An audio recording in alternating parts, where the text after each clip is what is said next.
Good morning everyone. तो हमने कल क्या पढ़ा था, इंटरनल एनर्जी, है ना।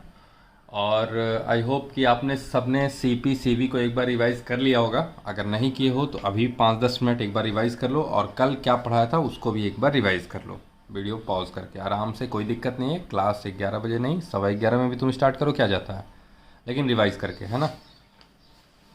चलो, तो कल हम बात कर रहे थे इंटरनल एनर्जी की, है ना। अब इंटरनल एनर्जी में मैंने एक पॉइंट दिया था, याद है क्या, कि इंटरनल एनर्जी जो सॉलिड और वो लिक्विड का होता है वो क्या होता है, सेम होता है, मतलब चेंज नहीं होता है ना, सॉलिड और वो लिक्विड का। और आइडियल गैस का इंटरनल एनर्जी डिपेंड करता है किस पे, टेम्परेचर पे। ठीक है, तो सबसे पहले ये पॉइंट तो इम्पोर्टेंट है कि फॉर एन आइडियल गैस जो इंटरनल एनर्जी है U, ये किस पे डिपेंड करता है। U is a function of T, temperature of, it is a function of temperature. जो आइडियल गैस का इंटरनल एनर्जी है वो किस पर डिपेंड करता है, टेम्परेचर पर। ठीक है, आइडियल गैस के लिए। और बाकी अगर इन जनरल देखा जाए, मतलब किसी के लिए भी, सॉलिड के लिए, लिक्विड के लिए, तो जो U जो है वो U is a function of V and T। Volume पे भी U वो डिपेंड करता है। वॉल्यूम वो मतलब ऐसा समझो कि मान लो अगर दो पार्टिकल है, उनके बीच में डिस्टेंस इतना है, और दो पार्टिकल है उनके बीच में डिस्टेंस इतना है, हाँ, तो हम बोल सकते हैं कि इंटरनल एनर्जी में क्या, पोटेंशियल एनर्जी भी तो आता है, या अंदर पे जो वो इलेक्ट्रॉनिक एनर्जी, वो न्यूक्लियर एनर्जी भी तो आएगा, जो कि एटम्स के डिस्टेंस पे डिपेंड करेंगे, है ना। तो इसलिए हम बोलते हैं कि in general internal energy a function of volume and temperature both, but for an ideal gas हम क्या मानते हैं, it is a function of temperature, क्योंकि वैसे भी पार्टिकल्स के बीच में डिस्टेंस बहुत रहने वाला है। ठीक है, तो हम बोल सकते हैं it is a function of temperature for an ideal gas. ये बात क्लियर है, तो इसको हम लोग लिख सकते हैं, ये बात इन जनरल है, इन जनरल। और हमारे लिए ये क्या है, इम्पॉर्टेंट। ठीक है, कि आइडियल गैस के लिए internal energy is a function of temperature. एक और चीज़ अभी लिख लेना कि change in energy delta U is equal to, formula क्या होता है, NCV delta T। This is a very very important formula. इसका हम डेरिवेशन तुमको बताएंगे जब फर्स्ट लॉ आज बताएंगे, तो इसमें ये डेरिवेशन तुमको बताएंगे। Delta U is equal to NCV delta T। ठीक है, बहुत इंपॉर्टेंट फार्मूला है। अच्छा, डेल्टा U लिखे हैं ना, इसको फिर से हम याद दिलवा दें। इसको E भी लिखते तो कोई दिक्कत नहीं था, इसको E भी लिखते तो ये, अगर ये फार्मूला हम del E is equal to NCV delta T भी लिखते तो भी कोई प्रॉब्लम नहीं था। डेल्टा U, E और U मतलब इंटरनल एनर्जी को हम लोग डिनोट करते हैं। ठीक, चलो, और एक बात कि अगर सिस्टम का इंटरनल एनर्जी अब बढ़ेगा तो कब बढ़ेगा इंटरनल एनर्जी। अगर हम मान लो एक पिस्टन है, उसमें गैस है अंदर में, तो हम बोल सकते हैं कि गैस का इंटरनल एनर्जी तब बढ़ेगा जब हम टेम्परेचर राइज करेंगे, मतलब उसको हीट करेंगे, है ना, बोल सकते हैं। और जो इंटरनल एनर्जी है, अगर हम टेम्परेचर उसका कम करने तो इंटरनल एनर्जी घट भी सकता है। ठीक है, तो ये दो पॉइंट भी ध्यान में रख। अब थोड़ा सा हम हीट के बारे में अगर बात कर लें, वैसे तो हमने हीट कैपेसिटी वगैरह सब तो बात कर ही लिया है, लेकिन थोड़ा बहुत अगर हम हीट एक्सचेंज की बात करें, सबसे पहले तो हीट क्या होता है। हीट क्या है, heat is a form of energy, heat is a form of energy that flows in or out of the system, in or out of a system because of temperature difference। हम बोल सकते हैं heat ऐसा form है energy का जो कि एक सिस्टम के अंदर या बाहर तभी फ्लो करता है क्योंकि टेम्परेचर डिफरेंस रहता है। मतलब हाई टेम्परेचर है, एक लो टेम्परेचर है, तो हाई टेम्परेचर से लो टेम्परेचर हीट फ्लो करता है। ठीक है, तो टेम्परेचर डिफरेंस के कारण ये फॉर्म ऑफ एनर्जी हीट जो है वो फ्लो होती है। और कैसे फ्लो होती है? From higher temperature to lower temperature. ठीक है, अब एक साइन कन्वेंशन याद रखोगे तुमने, वैसे तो फिजिक्स में ही पढ़ा है, फिर भी साइन कन्वेंशन हीट के लिए, heat given to the system, heat given to the system, इसकी वैल्यू हमेशा पॉजिटिव होगी, और heat taken out of the system, taken out of the system, या इसी को हम बोल सकते हैं heat release by the system, heat released by the system. System से अगर हीट रिलीज होगा तो उसकी वैल्यू नेगेटिव लेंगे, और अगर हम सिस्टम में हीट दे रहे हैं तो वो वैल्यू क्या होगी? पॉजिटिव होगी। ये हीट के बारे में। ठीक है, फर्स्ट लॉ में इसका यूज़ पड़ेगा। और हमको पता है हीट को हम वो किससे दिखाते हैं? स्मॉल क्यू से। ठीक है, क्लियर? तो इसका मतलब अगर हम हीट सिस्टम को दे रहे हैं तो क्यू क्या होगा? पॉजिटिव। क्यू पॉजिटिव का होगा if heat flowing into the system, heat is flowing into the system, है ना? सिस्टम को हीट दे रहा है तो हमारा क्यू पॉजिटिव होगा। और क्यू निगेटिव कब होगा? जब heat is flowing out of the system, है ना? ऊपर वाला ही बात है, उसको 2 बार लिख रहे हैं ताकि याद हो। Heat is flowing out of the system. Clear? तो ये चीज़ हीट का साइन कन्वेंशन अपने को याद रखना है। और इंटरनल एनर्जी के बारे में हमने क्या लिखा था कि इंटरनल एनर्जी, अगर फाइनल इंटरनल एनर्जी बढ़ी तो मतलब चेंज इन इंटरनल एनर्जी हमारा क्या होगा? पॉजिटिव। और फाइनल इंटरनल एनर्जी अगर घटी तो चेंज इन इंटरनल एनर्जी क्या होगा? नेगेटिव। क्लियर? वो 2 चीज़। अब थोड़ा सा हम बात कर लेते हैं आज वर्क की। ठीक है, थोड़ा सा हम बात कर लेते हैं, बहुत बेसिक बात करेंगे वर्क के बारे में, फिर फ्लॉट करेंगे, उसमें ढेर सारा क्वेश्चन करेंगे।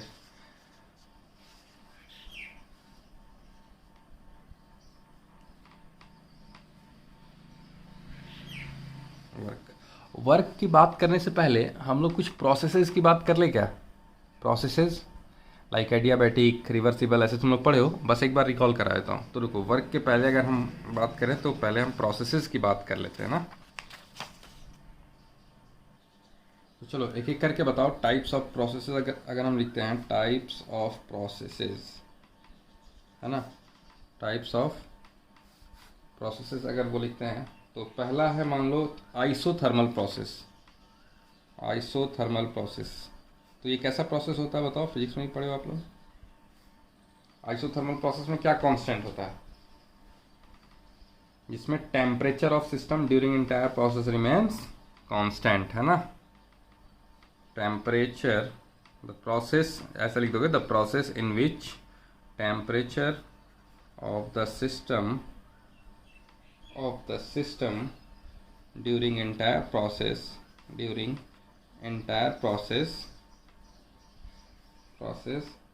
remains constant, ऐसे लिख दो, remains constant, है ना? ठीक, तो अगर टेम्परेचर कांस्टेंट रहेगा तो हम बोल सकते हैं चेंज इन टेम्परेचर, इसका मतलब डेल्टा टी 0 होगा, है ना? डेल्टा टी 0, यानी ऐसे लिख दो कि टी कांस्टेंट हो, टेम्परेचर कांस्टेंट हो और डेल्टा टी 0 हो, तो हम बोल सकते हैं वो प्रोसेस कैसा है? आइसोथर्मल। वेरी वेरी इंपॉर्टेंट है ये बात, आइसोथर्मल प्रोसेस, है ना? ठीक, अब इसके बारे में बहुत कुछ बात करेंगे, अभी सिर्फ देख लेते हैं कि क्या प्रोसेस का मेन क्या होता है। आइसोथर्मल प्रोसेस है तो उसमें क्या होता है मेनली? तो टेम्परेचर कांस्टेंट होता है और जो चेंज इन टेम्परेचर होता है वो 0 होता है। दूसरा बात करते हैं आइसोबैरिक प्रोसेस। आइसोबैरिक प्रोसेस क्या होता है? आइसोबैरिक प्रोसेस, तो इसमें प्रेशर कांस्टेंट होता है थ्रू आउट द प्रोसेस, और चेंज इन प्रेशर ये क्या होता है? 0 होता है। इसको तुम dt ऐसे भी लिख दोगे तो ज़्यादा सही है। dt मतलब चेंज, है ना? स्मॉल चेंज भी है तो वो नहीं होता है। स्मॉल चेंज इन टेम्परेचर भी 0 होता है ना? मतलब थ्रू आउट द प्रोसेस जो आपका क्या है? Constant. Through out the process temperature क्या है? कांस्टेंट है। आइसोबैरिक प्रोसेस कैसा प्रोसेस होता है? ऐसा प्रोसेस जिसमें कि प्रेशर जो है वो सिस्टम का इंटायर प्रोसेस पे कांस्टेंट रहे और चेंज इन प्रेशर क्या हो? 0, चेंज ना हो। तीसरा आइसोकोरिक। Isochoric process. और ये सब टर्म बहुत इंपॉर्टेंट है क्योंकि क्वेश्चन का लैंग्वेज अगर समझना है तो आपको ये सब टर्म याद होने चाहिए।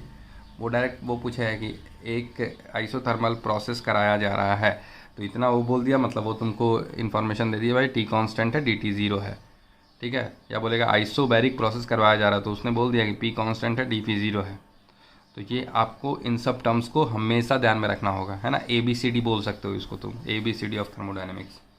आइसोबैरिक प्रोसेस जो होता है हो गया। आइसोकोरिक प्रोसेस क्या होता है? आइसोकोरिक प्रोसेस मतलब वॉल्यूम कांस्टेंट, ऐसा प्रोसेस जिसमें वॉल्यूम कांस्टेंट हो, चेंज इन वॉल्यूम ज़ीरो हो। चौथा हम लोग पढ़ेंगे एडियाबैटिक प्रोसेस। ये और ये तो बहुत ज़्यादा इंपॉर्टेंट है, बहुत यूज़ होगा। एडियाबैटिक प्रोसेस यूज़ ये दोनों भी होगा, लेकिन ये और ये तो मतलब पूरा थर्मोडायनेमिक्स का जान है। अभी आइसोथर्मल और एडियाबैटिक प्रोसेस के बारे में सब कुछ पढ़ेंगे हम लोग, कैसे उसका कंप्रेशन करेंगे, एक्सपेंशन करेंगे, तो किस में कंप्रेशन में वर्क डन ज़्यादा होगा, एक्सपेंशन में वर्क डन ज़्यादा होगा। तो एक बार जब वर्क डन घुसेंगे, फिर फर्स्ट लॉ पढ़ेंगे, उसके बाद हम लोग ये सब डिटेलिंग में जाएंगे, है ना। एंट्रोपी जाने से पहले अपने को और एक दो क्लास लगेगा, आज की क्लास को छोड़ के, तब हम लोग आराम से एंट्रोपी में जाएंगे। एडियाबैटिक प्रोसेस जो है, एडियाबैटिक प्रोसेस क्या होता है कि ऐसा प्रोसेस जिसमें हीट एक्सचेंज ना हो, no heat exchange, no heat exchange. इसका मतलब ना ही सिस्टम हीट ले सकता है ना ही दे सकता है, तो Q क्या होगा? ज़ीरो, है ना। Q ज़ीरो, हीट इन्वॉल्व ही नहीं होना चाहिए। पांचवा प्रोसेस अगर तुम पढ़ोगे, पांचवा प्रोसेस तुम पढ़ सकते हो एक साइक्लिक प्रोसेस, जो मैंने बता भी दिया वैसे तो। साइक्लिक प्रोसेस, साइक्लिक प्रोसेस क्या होता है? When a system undergoes a number of different processes and finally returns to its initial state, it is termed as cyclic process. मतलब जब एक system number of different processes के through जाता है और फाइनली वो अपने इनिशियल स्टेट पे पहुंच जाए, तो उसको बोलते हैं साइक्लिक प्रोसेस। मान लो कोई प्रोसेस पहले ए से बी गया, बी से सी गया, सी से डी गया, डी से ई गया, ई से एफ गया, एफ से जी गया, तो इनिशियल और फाइनल प्रोसेस सेम हो गया ना। ये स्टार्ट हुआ ए से और इसका फाइनल स्टेप भी क्या है? ए ही है। इसका मतलब ये एक साइक्लिक प्रोसेस हो गया, ठीक है। तो साइक्लिक प्रोसेस को लिख लो कि when a system undergoes a number of different processes and finally returns to its initial state, it is termed as cyclic process. और साइक्लिक प्रोसेस की खास बात क्या होती थी याद है? साइक्लिक प्रोसेसेस में ऑल स्टेट फंक्शन का जो चेंज होगा वो ज़ीरो होता था, ये मैंने लिखवाया था। साइक्लिक प्रोसेस में change in all state function, change in all state, दिखाई नहीं दे रहा है क्या? Change in all state functions will be zero. Like हम बोल सकते हैं भाई डेल्टा ई ज़ीरो होगा, डेल्टा एच ज़ीरो होगा, डेल्टा पी ज़ीरो होगा, डेल्टा टी ज़ीरो होगा, क्योंकि ये सब क्या है? स्टेट फंक्शन हमने पहले ही पढ़ लिया। जब स्टेट फंक्शन इसलिए बताया था कि स्टेट फंक्शन बहुत इंपॉर्टेंट है, तो स्टेट फंक्शन में चेंज क्या होगा? सब में चेंज क्या होगा? ज़ीरो होगा, ठीक है। इंटरनल एनर्जी एक डेल्टा ई क्या है? Internal energy. डेल्टा ई लिख हम जानबूझ के कभी कभी डेल्टा ई लिखेंगे, कभी कभी डेल्टा यू लिखेंगे, ताकि तुम हमेशा कन्फ्यूज़ हो और धीरे धीरे कन्फ्यूज़ होते होते होते होते क्लियर हो जाए कि हाँ भाई डेल्टा ई और डेल्टा यू एक ही चीज़ है। तो हम हर बार जब भी अभी तक डेल्टा यू लिख रहे हैं हमेशा बता दे रहे हैं कि डेल्टा ई भी लिख सकते हैं, जब भी डेल्टा ई लिख रहे हैं तो बता दे रहे हैं कि डेल्टा यू भी लिख सकते हैं उसको, है ना। तो इस तरह से हमारा change in all state function will be zero. तो डेल्टा ई या डेल्टा यू एक स्टेट फंक्शन है, चेंज क्या होगा इसमें? ज़ीरो होगा। किसमें? कब? साइक्लिक प्रोसेस में। क्लियर। और एक प्रोसेस है, इसको भी तुम लोग फिजिक्स में पढ़े होगे, पॉलीट्रॉपिक प्रोसेस। पॉलीट्रॉपिक प्रोसेस ये एक ऐसा प्रोसेस है जिसमें P to the power X constant होता है ना। ये केमिस्ट्री के हिसाब से उतना इंपॉर्टेंट नहीं है, एडवांस वालों के लिए थोड़ा बहुत है, इस पर भी थोड़ा स्टडी करेंगे वैसे। अभी बस ये जान लो कि पॉलीट्रॉपिक ऐसा प्रोसेस है जिसमें P to the power X जो है वो कांस्टेंट होता है। तो इतना हमने प्रोसेसेस, 6 प्रोसेसेस पढ़ लिया। एक बार लिखना चाहो तो लिख लो और अभी ही याद कर लो। लिखना इंपॉर्टेंट नहीं है, लिखकर याद करना इंपॉर्टेंट है। लिखना तो इंपॉर्टेंट है ही, लेकिन लिखकर याद करना उससे भी ज़्यादा इंपॉर्टेंट है, ठीक है ना। Polytropic process P to the power X constant होता है। हाँ, अब हम लोग देख लेते हैं कि रिवर्सिबल एंड इरिवर्सिबल प्रोसेसेस क्या होते हैं। ठीक है, तो देखो सबसे पहले, हालांकि तुम लोग पढ़े होगे कि रिवर्सिबल प्रोसेस क्या होता है। रिवर्सिबल प्रोसेस, या इसी को हम लोग बोलते हैं क्वासी स्टैटिक प्रोसेस, है ना, क्वासी स्टैटिक प्रोसेस। ठीक, या फिर इसी को एक और नाम ऐसे दिया जाता है कि very very slow process, very slow process. ये हम इसलिए वो लिख रहे हैं वेरी स्लो प्रोसेस क्योंकि क्वेश्चन में तुमको डायरेक्टली नहीं देगा कि ये एक रिवर्सिबल प्रोसेस है, ऐसा दिया रहा है कि ये एक प्रोसेस है, इसको बहुत स्लोली किया जा रहा है, तो तुमको खुद ही समझ जाना है कि वो वेरी स्लो प्रोसेस है, यानी वो रिवर्सिबल प्रोसेस की बात हो रही है। तो रिवर्सिबल प्रोसेस और क्वासी स्टैटिक प्रोसेस और वेरी स्लो प्रोसेस, है ना। अब इसको बता रहे हैं कि वेरी स्लो कैसे होता है, क्यों इसका नाम पड़ा वेरी स्लो प्रोसेस। चलो देखो, रिवर्सिबल प्रोसेस क्या होता है, जैसे एक एग्जांपल देके तुमको हम डिफरेंस समझा सकते हैं रिवर्सिबल प्रोसेस और इरिवर्सिबल प्रोसेस में क्या डिफरेंस है। देखो, मान लो एक ये पिस्टन है, ये एक सपोज पिस्टन है, ठीक है, ये पिस्टन है, यहाँ पर जो प्रेशर है इसको हम लोग बोल रहे हैं P external, P external, okay, this is the P external जो पिस्टन के ऊपर लग रहा है, ठीक। और अंदर में सपोज गैस है, अंदर में सपोज गैस है, और गैस के प्रेशर को हम बोल रहे हैं पी इंटरनल, गैस के प्रेशर को हम क्या बोल रहे हैं, पी इंटरनल। अब तुम देखना, मान लो हमने पिस्टन के ऊपर, एक तो वो पिस्टन है ही बंद, हमने पिस्टन के ऊपर इतना सारा बालू रख दिया, ये इतना सारा क्या रख दिया, सैंड रख दिया, या ऐसा बोलो कि हम एक ऐसा सिस्टम एज्यूम कर रहे हैं जो कि ये पिस्टन भी लगा हुआ और इस पर सैंड भी रखा हुआ, बालू के टुकड़े होते हैं ना, रेत, तुम लोग रेत बोलते हो शायद उसको, तो रेत, तो एक जो यहाँ पे प्रेशर लग रहा है उसको हम लोग बोल रहे हैं पी एक्सटर्नल प्रेशर लग रहा है, और अंदर में जो गैस का प्रेशर है ये क्या है, पी इंटरनल बोल रहे हैं, प्रेशर ऑफ गैस। ठीक, अब देखो, अगर सपोज हम ये जो सैंड है, सैंड के तो बहुत सारे टुकड़े होंगे ना, ऐसे ऐसे छोटे छोटे छोटे छोटे छोटे छोटे ढेर सारे टुकड़े होंगे यहाँ पर। अब मान लो सपोज हम अभी क्या है, अभी वो जब तक हम लोग सैंड रख चुके हैं यहाँ पर, है ना, तो अभी हम बोल सकते हैं कि अभी एक्सटर्नल प्रेशर और इंटरनल प्रेशर दोनों बराबर है, तो ये अपना एक इक्विलिब्रियम पोजीशन पे है, ना ये ऊपर जा रहा है पिस्टन, ना ही नीचे जा रहा है ना। अब मान के चलो अगर हमने रेत का एक दाना हटाया, यहाँ से हमने एक दाना हटाया, वन, क्या उसको बोलेंगे, ड्रॉप तो नहीं बोलेंगे, one particle of sand, one particle of sand हमने रिमूव किया, वन पार्टिकल ऑफ सैंड हमने यहाँ से रिमूव किया, तो क्या होगा, अब हम बोल सकते हैं जैसे एक पार्टिकल हटाएंगे तो जो एक्सटर्नल प्रेशर था वो हल्का सा कम होगा, पी इंटरनल से बहुत थोड़ा कम, बहुत बहुत थोड़ा, और पिस्टन थोड़ा सा ऊपर जाएगा पहले के हिसाब से, थोड़ा सा एकदम, मान लो अभी ये यहाँ पर है, अब पिस्टन एक पार्टिकल अगर सैंड का हटाएं तो हल्का सा ऊपर जाएगा, जिसको हम लोग आइडेंटिफाई भी नहीं कर सकते। Clear, okay. फिर ये पिस्टन हल्का सा ऊपर गया और फिर अपने आप रुक गया, ठीक है। फिर जब रुक गया तो फिर इक्विलिब्रियम में आ गया, फिर हमने क्या किया, फिर से एक और पार्टिकल सैंड का रिमूव किया, एक और पार्टिकल सैंड का हमने रिमूव किया, तो जैसे एक पार्टिकल सैंड का हटाएंगे तो फिर से जो प्रेशर पड़ रहा होगा पिस्टन के ऊपर, फिर से क्या होगा, हल्का कम होगा, मतलब पी एक्सटर्नल फिर से थोड़ा सा कम होगा पी इंटरनल के, है ना, और पिस्टन फिर से थोड़ा ऊपर जाएगा, सपोज अब पिस्टन यहाँ आ गया। क्लियर, ये जो हम वो लाइन दिखा रहे हैं ये नीचे वाला लाइन का, पिस्टन का नीचे वाला लाइन है। अब फिर थोड़ा सा ऊपर गया और फिर वापस से पिस्टन क्या आ गया, इक्विलिब्रियम में आ गया, फिर से वापस से जो बाहर का प्रेशर है और जो अंदर का प्रेशर है वो क्या हो गया, इक्वल हो गया। फिर हम थर्ड पार्टिकल हटाएं, एक पार्टिकल यहाँ हटाए थे, दूसरा पार्टिकल यहाँ हटाए थे, थर्ड पार्टिकल हमने सैंड का रिमूव किया, तो फिर से बाहर से जो प्रेशर पड़ रहा है पिस्टन के ऊपर, इसको ऐसे रखे क्या, हाँ ये पिस्टन तुमको सही से दिख रहा होगा, तो एक पार्टिकल अगर हम फिर से सैंड का हटाएंगे तो जो बाहर से प्रेशर पड़ रहा है पिस्टन के ऊपर वो फिर से थोड़ा कम होगा इंटरनल प्रेशर के, और फिर से पिस्टन थोड़ा ऊपर जाएगा, फिर से थोड़ा ऊपर जाएगा। इस तरह से हम ये प्रोसेस कर रहे हैं और तब तक किए जा रहे हैं जब तक कि सारे सैंड पार्टिकल हम ना हटा दें एक एक करके। अच्छा तुम सोचोगे सर एक एक पार्टिकल सैंड का हटा कैसा रहा है, कुछ भी ले लिए, मान लो सुई ले लिए, सुई में कुछ ऐसा वो चिपकने वाला चीज़ लगा दी जिससे कि एक पार्टिकल सैंड हटा सकते हैं, सपोज ऐसे है ना। तो अपन क्या कर रहे हैं, एक एक पार्टिकल करके सैंड हटा रहे हैं।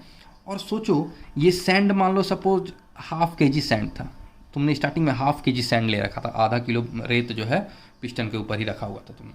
अब तुम एक एक करके हटाओगे तो ½ kg हटाते हटाते तो समझ रहे हो पूरा 2-4 दिन लग जाएगा, मतलब एक एक सैंड पार्टिकल का तुम्हें हटाना है तो। लेकिन जब तुम पूरा हटा दोगे तो हम बोल सकते हैं कि जब तुम पूरा हटाओगे तो ये जो सिस्टम पिस्टन ये ऐसा था, अब जब पूरा हट जाएगा तो ये पिस्टन अब यहाँ पे आ चुका होगा, पिस्टन यहाँ पे आ चुका होगा, गैस का प्रेशर ये हो गया होगा और एक्सटर्नल प्रेशर पी एक्सटर्नल अलग रहा होगा। बात समझ रहे हो? तो हम क्या बोल सकते हैं, हम ये बोल सकते हैं कि भाई जब सैंड को तुम एक एक करके हटा रहे थे, एक एक करके हटा रहे थे, एक एक पार्टिकल हटा रहे थे, एक एक पार्टिकल हटा रहे थे और फाइनली तुमने पूरा हटाया, तो हम बोल सकते हैं कि ये यहाँ से यहाँ पर तुम इस प्रोसेस को कैसे किए, रिवर्सिबली किए, रिवर्सिबली किए। रिवर्सिबली वर्ड क्यों यूज़ कर रहे हैं, ध्यान से देखना। जब हम मान लो फर्स्ट पार्टिकल हटाए होंगे, जब हम लोग फर्स्ट पार्टिकल सैंड का हटाए होंगे तो पिस्टन ऊपर गया होगा, पिस्टन ऊपर गया होगा। और जब पिस्टन ऊपर क्यों गया, क्योंकि एक पार्टिकल जब तुम सैंड का हटाए तो ऊपर से जो पिस्टन के ऊपर जो प्रेशर लग रहा था अब वो थोड़ा कम हुआ ना, इंटरनल प्रेशर थोड़ा बढ़ गया, तो इंटरनल वो प्रेशर ने इस पिस्टन को थोड़ा ऊपर धकेला। लेकिन वही सोचो अगर फिर से तुम वो सैंड पार्टिकल जो हटा दिए थे बाहर उसको फिर से लेके फिर से पिस्टन पे रख दिए, तो फिर से पिस्टन क्या हो जाएगा, वापस से उसी जगह आ जाएगा जहाँ से उसने शुरुआत की थी। बात समझ रहे हो? यानी हम बोल सकते हैं कि एक पार्टिकल को जब हम हटाएं या एक पार्टिकल को जब हम पुट किए तो उस टाइम पर आपका जो एक्सटर्नल प्रेशर था और जो इंटरनल प्रेशर था वो लगभग बराबर है। सोचो ना, एक रेत का प्रेशर जो है उसी का तो डिफरेंस है। अभी मान लो जब पूरा रेत है, पिस्टन है, तो जो बाहर का प्रेशर है वो अंदर का प्रेशर है, इक्विलिब्रियम में। जब आप एक सैंड का पार्टिकल हटा रहे हो तो आप क्या बोल रहे हो कि आप एक्सटर्नल प्रेशर कम हो जा रहा है। कितना कम हो रहा है, वो जो एक रेत पार्टिकल का जो प्रेशर होगा ना उसके बराबर एक्सटर्नल प्रेशर कम हुआ है ना। मतलब हम बोल सकते हैं कि पी इंटरनल जो है वो कितना हो गया, एक्सटर्नल प्रेशर और माइनस डीपी। ये डीपी क्या है, ये pressure due to one particle. ये डीपी क्या है, pressure due to one particle. तो जो एक्सटर्नल प्रेशर था उसमें डीपी प्रेशर कम हो गया है ना। तो हम बोल सकते हैं कि P internal plus DP is equal to P external. इसको इधर ले आए तो हम बोल सकते हैं कि अब इंटरनल प्रेशर आपका डीपी से बढ़ गया है ना। तो ये जो डीपी है ये बहुत वेरी स्मॉल है, वेरी स्मॉल है। इसलिए हम बोल सकते हैं कि यार इस डीपी को नेग्लेक्ट भी कर दो तो कोई फ़र्क नहीं पड़ेगा, कोई फ़र्क नहीं पड़ेगा। और उसको अगर नेग्लेक्ट कर दिए तुम तो हम बोल सकते हैं P internal is equal to P external, P internal is equal to P external बोल सकते हैं। यानी कि ये कि जब हम एक एक पार्टिकल करके हटा रहे हैं तो हर स्टेप पर हमारा पी एक्सटर्नल और पी इंटरनल लगभग बराबर है, या यूँ कहे कि एकदम बराबर ही है, कोई डिफरेंस नहीं है। डीपी हर बार तो एकदम डीपी ही तो चेंज होगा। तो उस डीपी को अगर नेग्लेक्ट कर दोगे तो हम बोल सकते हैं कि थ्रू आउट द प्रोसेस कहने का मतलब जब पिस्टन यहाँ पर था, ये देख लो, जब पिस्टन यहाँ पर था और धीरे करके जब पिस्टन यहाँ पर पहुँचा तो थ्रू आउट द प्रोसेस जितने भी नंबर ऑफ स्टेप्स हम किए, हमने कितने स्टेप किए होंगे पता है, इनफाइनाइट नंबर ऑफ स्टेप, मतलब बहुत सारे स्टेप किए होंगे और फिर ये प्रोसेस यहाँ पर पहुँचा। इसलिए ये प्रोसेस जो है ये बहुत स्लो हो रहा होगा, तो इसको वेरी स्लो प्रोसेस भी बोला जाता है। या इस प्रोसेस को करने में इनफाइनाइट नंबर ऑफ स्टेप्स लग रहे हैं, है ना, इनफाइनाइट स्टेप में हम इस प्रोसेस को कर रहे हैं। तो अगर लैंग्वेज पढ़ना, अगर क्वेश्चन का लैंग्वेज होगा कि इस प्रोसेस को इनफाइनाइट स्टेप में किया जा रहा है, इसका मतलब वो रिवर्सिबल प्रोसेस है। इस प्रोसेस को वेरी स्लो किया जा रहा है, इसका मतलब वो प्रोसेस रिवर्सिबल है। ये प्रोसेस क्वासी स्टैटिक प्रोसेस है, इसका मतलब वो प्रोसेस रिवर्सिबल है। यानी रिवर्सिबल प्रोसेस में हमेशा इक्विलिब्रियम मेंटेन है। इक्विलिब्रियम मतलब जो इंटरनल प्रेशर है और जो एक्सटर्नल प्रेशर है वो मेंटेन है। अच्छा, इंटरनल प्रेशर वो हम बोल सकते हैं, इंटरनल प्रेशर जो भी हर गैस मॉलिक्यूल का प्रेशर एकदम सेम है।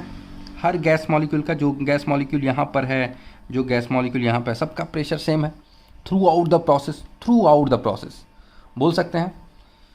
अभी हम समझा दिए रिवर्सिबल क्या है। रिवर्सिबल प्रोसेस, अब लिखो, इट इज़ कंप्लीटेड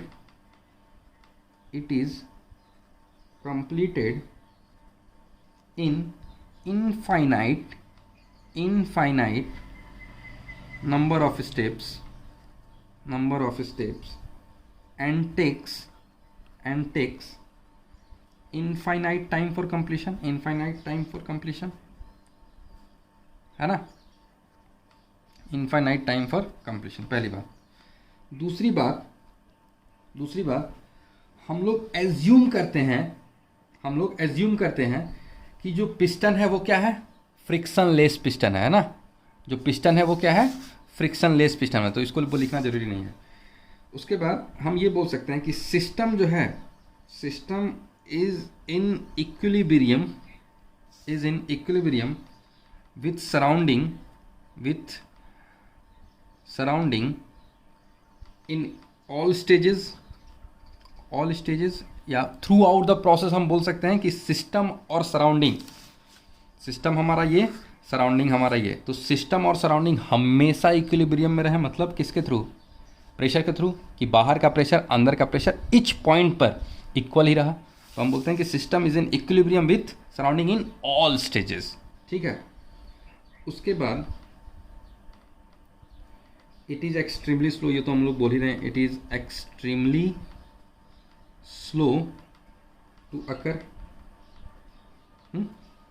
और एक बात बोलेंगे कि अब प्रोसेस, अगर हम, जैसा हम बोले कि जब हम मान लो एक पार्टिकल रिमूव किए थे, वन पार्टिकल जब रिमूव किए थे तो पिस्टन ऊपर गया था, क्या हम लोग जब उस पार्टिकल को वापस से वहाँ पर डाल देंगे पिस्टन के ऊपर, तो वापस से वो पिस्टन जहाँ पर था वहाँ पर आ जाएगा, जहाँ पर जितना ऊपर गया था उतना ही नीचे आ जाएगा, है ना। तो रिवर्सिबल प्रोसेस का नाम रिवर्सिबल इसीलिए है कि अगर आप प्रोसेस को एग्जैक्टली सेम वे में अगर उल्टा करते हो तो प्रोसेस वापस से अपने इनिशियल स्टेज पे आ सकता है, ठीक है। तो इसके बारे में वो लिख दो कि दिस प्रोसेस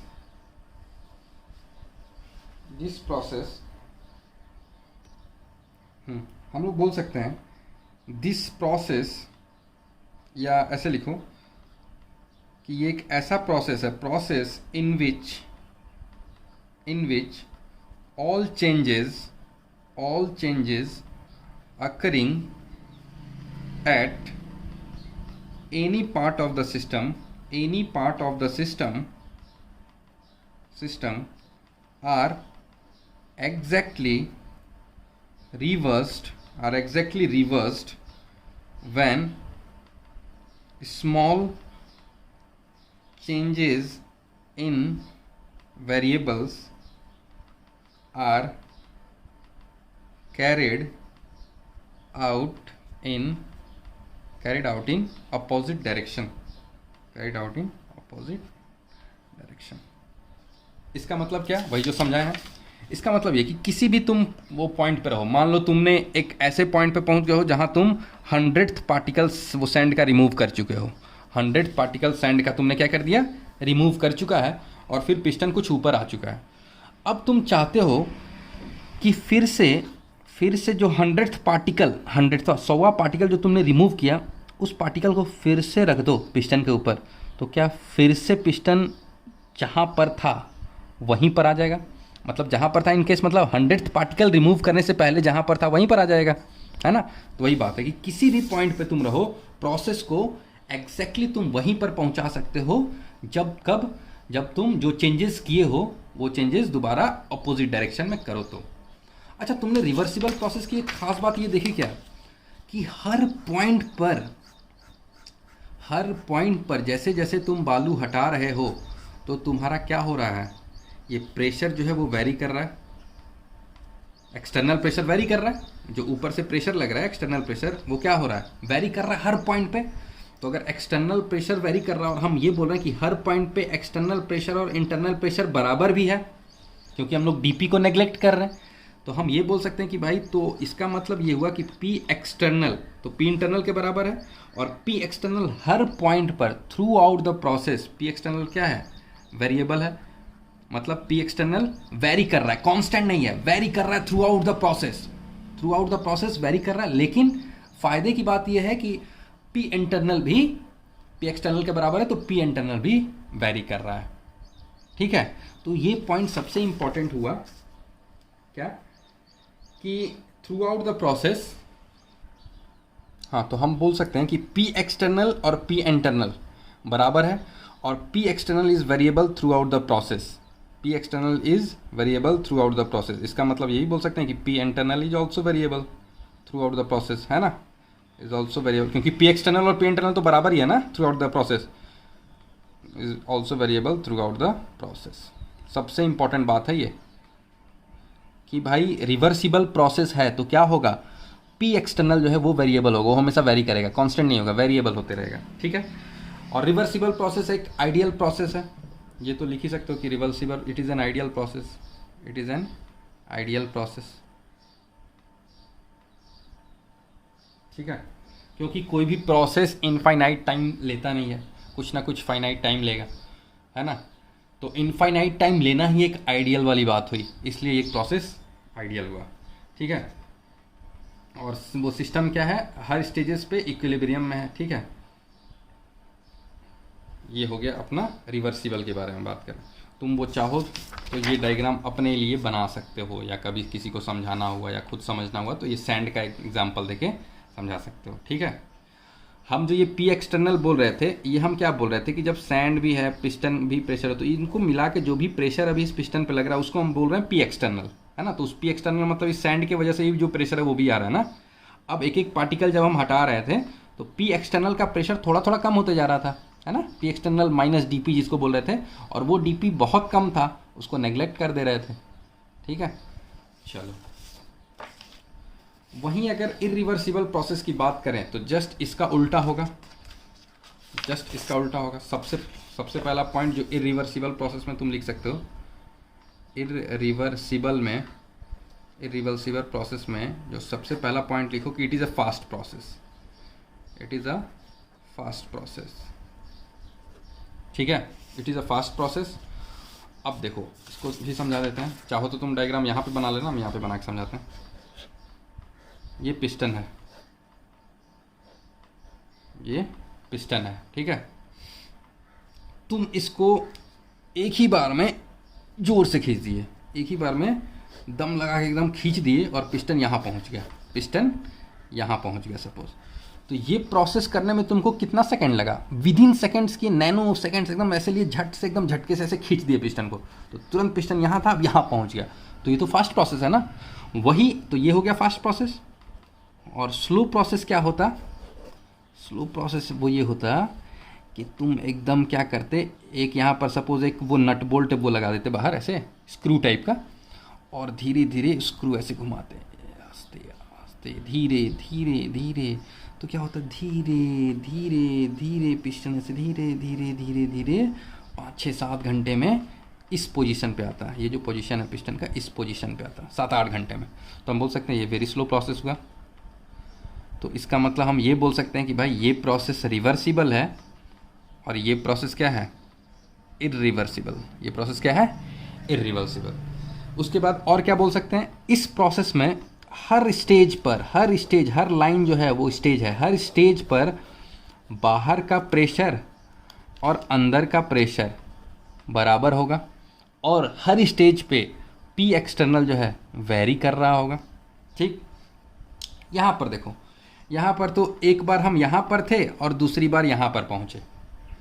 तो जब हम यहाँ पर थे तो पी एक्सटर्नल कुछ होगा, पी एक्सटर्नल की कुछ वैल्यू होगी, है ना, और जब हम यहाँ पर आए तो पी एक्सटर्नल की कुछ कांस्टेंट वैल्यू होगी, यहाँ पर और यहाँ पर पी एक्सटर्नल की कुछ कांस्टेंट वैल्यू होगी।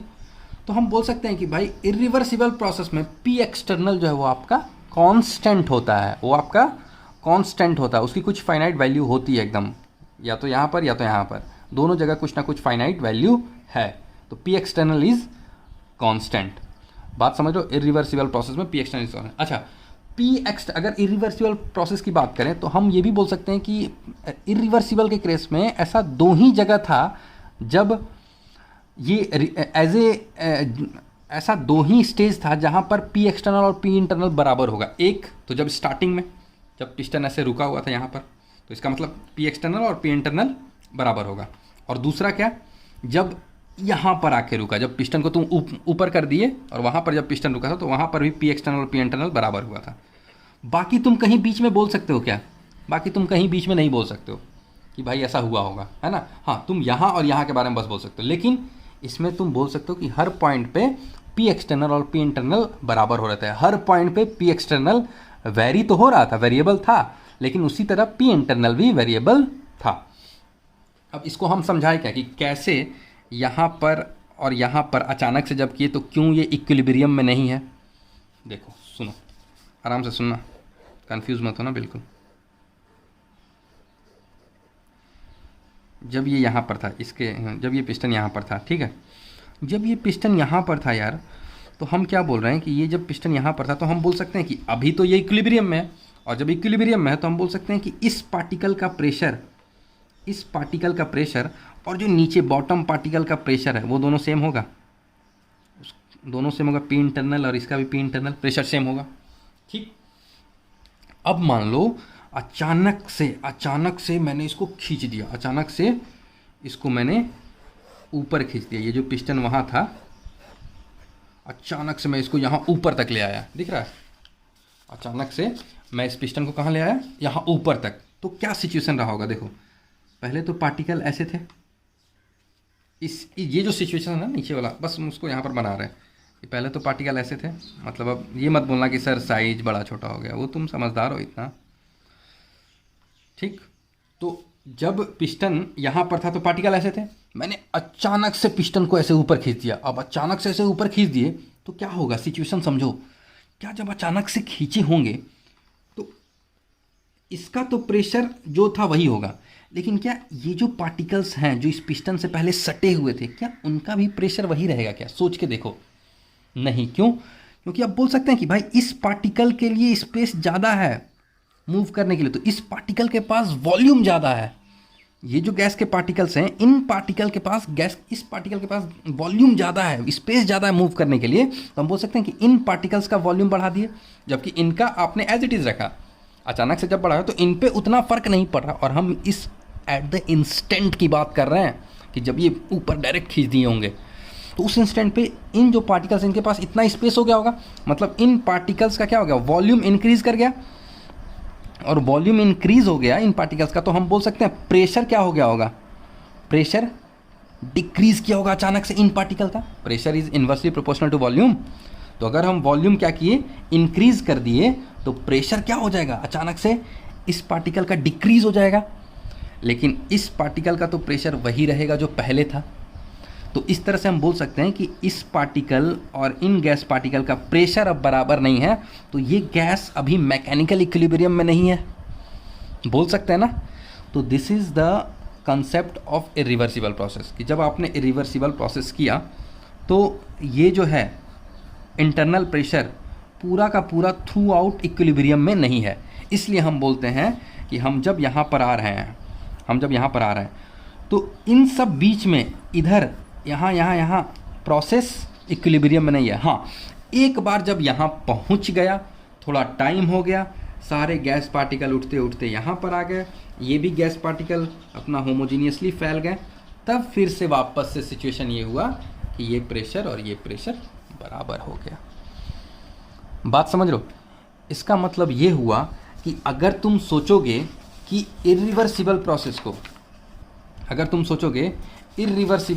को तुम अपोजिट डायरेक्शन में परफॉर्म करके एग्जैक्टली उसी जगह ला दो, तो ये मुश्किल काम है। क्यों? सोच के देखो, मान लो तुम्हारा स्टार्टिंग में यहाँ था, तुमने इसको यहाँ पर ले आए पिस्टन को अचानक से खींच के, है ना, अचानक से खींच के, अब तुम क्या करना चाह रहे हो, अब तुम चाह रहे हो कि भाई फिर से वापस इसको यहाँ पर ले आते हैं, तो ये रिवर्सिबल प्रोसेस हो जाए। क्यों? क्योंकि रिवर्सिबल प्रोसेस का डेफिनेशन ये था कि जो भी प्रोसेस आप किए हो अगर एग्जैक्टली उसी तरह से परफॉर्म करो अपोजिट डायरेक्शन में और सिस्टम एग्जैक्टली उसी जगह पहुँच जाए, है ना, या सिस्टम एग्जैक्टली उस जगह पहुँचने में थ्रू आउट मैकेनिकल इक्विलिब्रियम में रहे, तो हम उसको रिवर्सिबल प्रोसेस बोलेंगे। क्लियर है?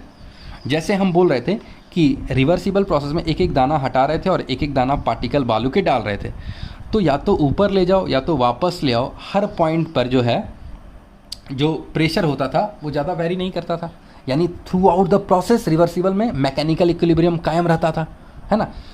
क्योंकि मैकेनिकल इक्विलिब्रियम में जब तुम एक दाना पार्टिकल का रिमूव कर रहे थे तो ये पिस्टन बहुत हल्का सा ऊपर बढ़ रहा था, तो ये जो ऊपर में पार्टिकल्स थे उनको ज़्यादा स्पेस थोड़ी ना मिला, एकदम इतना कम स्पेस वो मिला कि इनका प्रेशर और इनका प्रेशर स्टिल सेम है। जो यहाँ पर प्रेशर पार्टिकल्स का था और जो यहाँ के पार्टिकल्स का प्रेशर था वो अभी भी सेम होगा जब एक दाना बालू तुम हटाओगे। बात समझ रहे हो?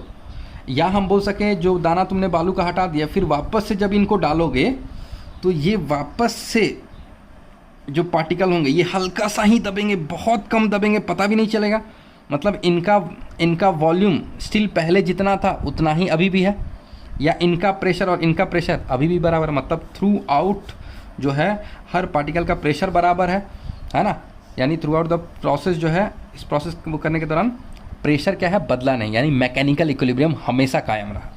लेकिन वही इरिवर्सिबल प्रोसेस में ऐसा नहीं हो रहा था और हमने करके दिखाया कि अचानक से जब खींचे तो जो पार्टिकल्स था उसका वॉल्यूम अचानक से बढ़ गया तो उसका प्रेशर डिक्रीज़ हो गया और प्रेशर इन पार्टिकल्स का डिक्रीज़ हो गया, लेकिन इसका तो उतना ही रहा क्योंकि इसके ऊपर तो पार्टिकल्स थे ही, तो इसलिए इसका प्रेशर और इसका प्रेशर डिफरेंट है, यानी ये मैकेनिकल इक्विलिब्रियम में नहीं था और इसलिए हम इस प्रोसेस को रिवर्सिबल नहीं बोल रहे थे। ठीक है?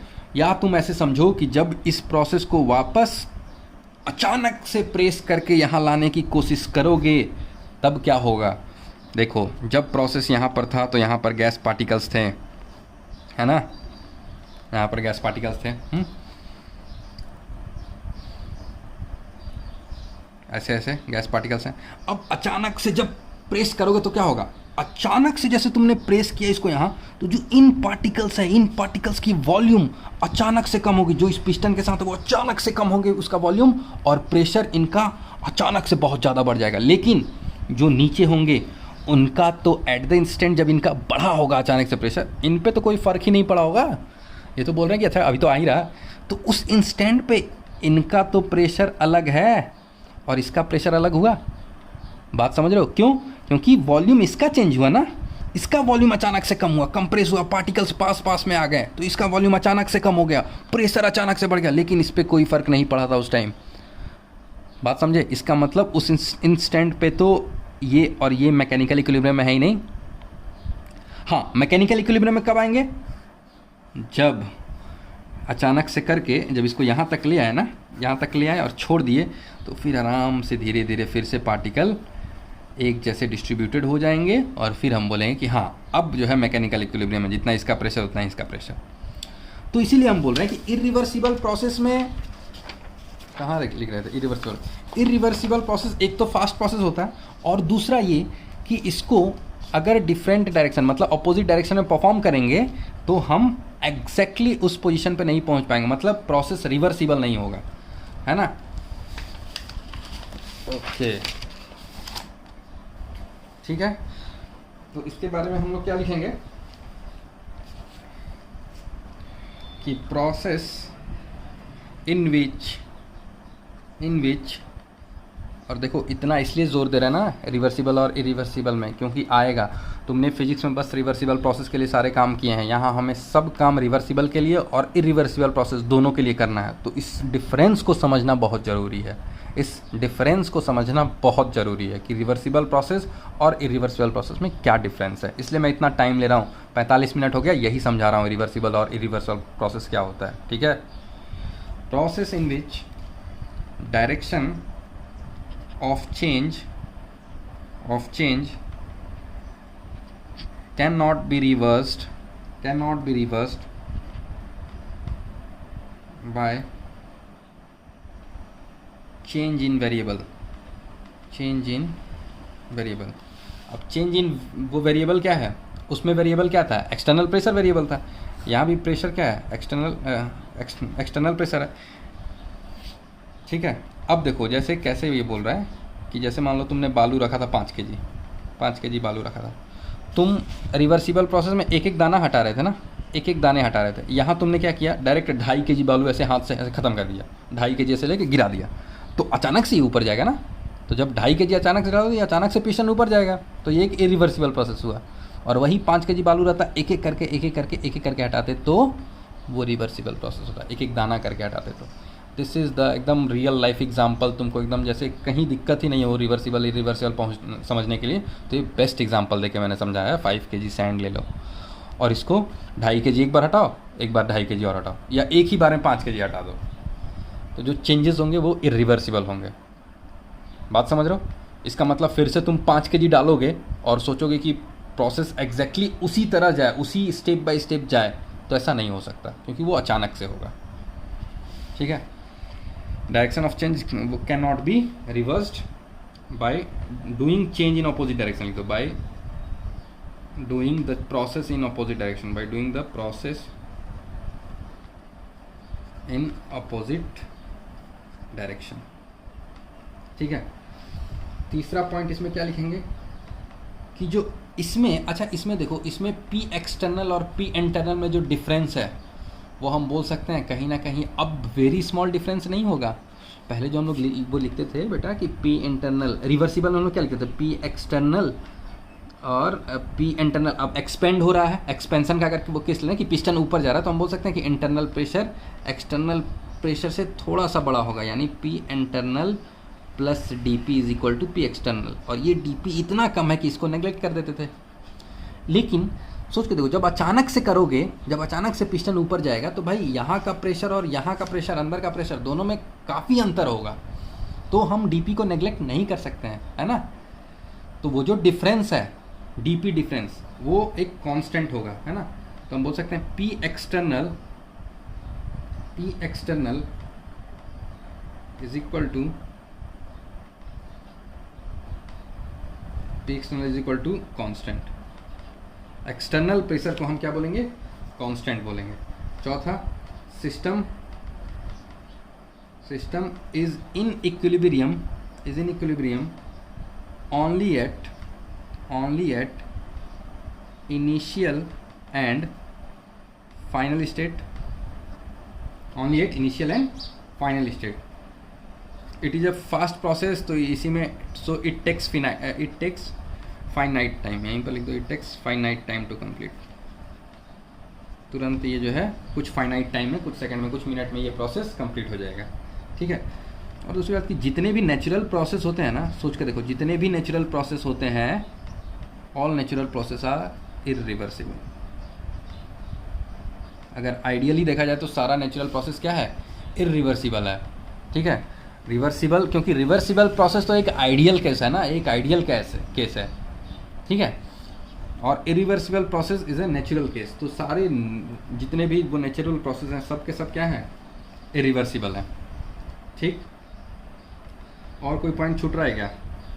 नहीं, पी एक्सटर्नल, हाँ, इसमें इंपॉर्टेंट पॉइंट क्या है, ये वाला सबसे इंपॉर्टेंट। अगर तुम पूछोगे सर सबसे इंपॉर्टेंट पॉइंट रिवर्सिबल और इरिवर्सिबल का क्या है, तो तुम बोलोगे सर इरिवर्सिबल प्रोसेस में एक्सटर्नल प्रेशर कांस्टेंट होता है और रिवर्सिबल प्रोसेस में एक्सटर्नल प्रेशर क्या होता है, वेरिएबल होता है। और पी एक्सटर्नल जो है पी इंटरनल के बराबर होता है। लेकिन यहाँ पर आप पी एक्सटर्नल पी इंटरनल के बराबर नहीं बोल सकते, क्यों? क्योंकि पी इंटरनल जो है वो P external plus D P होता है, और ये डी पी काफ़ी बड़ा है, इज़ बिग इनफ, है ना। तो हम ये नहीं बोल सकते भाई इंटरनल और एक्सटर्नल प्रेशर बराबर हो गए रिवर्सिबल में, लेकिन वही रिवर्सिबल के लिए बोल सकते थे, क्योंकि डीपी वेरी स्मॉल था, एक रेत के इतना प्रेशर, इसमें 5 केजी अचानक से हटा दे रहे हो, तो थोड़े अचानक से तुम्हारा इंटरनल और एक्सटर्नल वो प्रेशर बराबर हो जाएगा, नहीं होगा ना। इसलिए यहाँ पर पी एक्सटर्नल और पी इंटरनल बराबर नहीं है, और एक्सटर्नल प्रेशर अपना क्या है, कांस्टेंट, ठीक। क्लियर? तो ये बात अपन ने समझा दी, रिवर्सिबल और इरिवर्सिबल प्रोसेस। अब इस वीडियो को अपलोड करते हैं, तब तक इसको देखो, फिर मैं वर्क समझाता हूँ और फ्लॉट समझाऊंगा। फ्लॉट क्या है? First law of thermodynamics. Okay, चलो।